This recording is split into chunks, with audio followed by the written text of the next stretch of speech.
বিক্রেতার নীতিমালার প্রথম শর্ত হলো যে আমার শর্ত হলো যে আমি এখানে বিজনেস করতেছি আমার আল্লাহর সন্তুষ্টির জন্য, পৃথিবীর কোনো ব্যক্তির সন্তুষ্টির জন্য না। যদি আপনি পৃথিবীর ব্যক্তিকে সন্তুষ্ট করতে চান তাহলে আপনি হালাল ব্যবসা করতে পারবেন না। কথা বুঝতে পেরেছেন? যে কোনো ভাবে আপনাকে হারামে জড়িয়ে যেতে হবে। কথা বুঝতে পেরেছেন? যে কোনো ভাবে আপনি হারামে জড়িয়ে যাবেন। এই জন্য প্রথম টার্গেট প্রত্যেক বিক্রেতার থাকবে যে আমার উদ্দেশ্য আল্লাহর সন্তুষ্টি। আচ্ছা, যখন আল্লাহর সন্তুষ্টি উদ্দেশ্য থাকবে তখন কি আপনি অন্যায় করতে পারবেন? পারবেন না। দেখেন, আমরা গত কিছুদিন আগে টাঙ্গাইল একটা মাহফিলে গিয়েছি। তো যাওয়ার সময় আমরা ওই আমাদের গাড়িতে গ্যাস নেওয়ার জন্য একটা গ্যাস পাম্পে গিয়েছি। তো এলপিজি গ্যাসের দাম ঢাকাতে 61 টাকা করে। তো ওখানে আমরা গিয়ে দেখি 67 টাকা লেখা।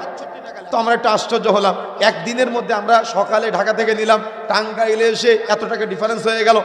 তো তখন যিনি ওখানকার গ্যাস দিচ্ছে গাড়িতে, ওনাকে জিজ্ঞাসা করলাম ঢাকাতে তো 61 টাকা, এখানে 67 কেন?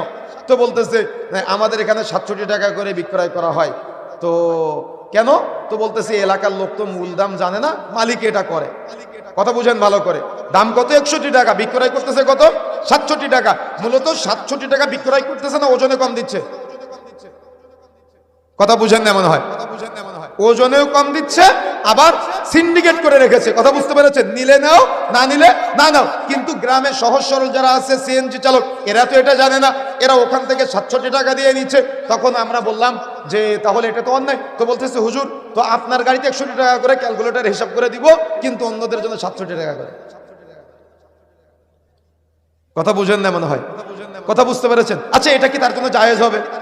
এটা কি তার জন্য জায়েজ হবে? এক তেল পাম্পে চাকরি করা দিনী ভাই আমাদের, ও দিন বুঝার পরে ফোন দিয়েছে আমাকে। ফোন দিয়ে বলতেছে শেখ, প্রতি 10 লিটার তেল দেওয়ার পর থেকে 1 লিটার 100 গ্রাম করে মালিক কম দেয়, আমি বাধ্য হয়ে সে তেল গাড়িতে দিতে হয়। এখন কি করব? আপনারা মাসালা দেন, কি করবে? চুরি করতে সহযোগিতা করবে? বুঝেন না মনে হয়? এখন ও যদি সহযোগিতা করে তাহলে মালিক একজন সহযোগী পেল, চোর সহযোগী। কথা বুঝেন নাই? কথা বুঝতে পেরেছেন? এই জন্য ইমানদাররা যদি এই জায়গাগুলোতে ঢুকে বিক্রেতার সাথে সংশ্লিষ্ট হয় তাহলে এই জায়গাগুলা এই পাপাচার মুক্ত হবে। কথা বুঝতে পেরেছেন? এখন আপনি যদি সহযোগিতা করেন তাহলে আপনি অপরাধী হবেন। কথা বুঝছেন না মনে হয়? এই জন্য আপনাকে সবসময় চিন্তা করতে হবে লিল্লাহ, আল্লাহর সন্তুষ্টির জন্য। বরকত দিয়ে বাড়িয়ে দিতে পারে কে? তাহলে আপনি শয়তানের দাসত্ব করতেছেন কেন? শয়তানের গোলামি করতেছেন কেন? শয়তানের বান্দেগি করতেছেন কেন? যখন ওজনে কম দেন, ওজনে কম দেওয়ার সময় আপনার কি হয় না? অন্তরে ভয় লাগে না। কেন লাগে না জানেন? কেন লাগে না জানেন? জিন শয়তান আপনাকে ওয়াসওয়াসা দেয় যে তুই এই অপরাধটা কর, অপরাধ করলে তেমন একটা কিছু হবে না। কিন্তু ঠিকই কোনো এক সময় কিন্তু আপনার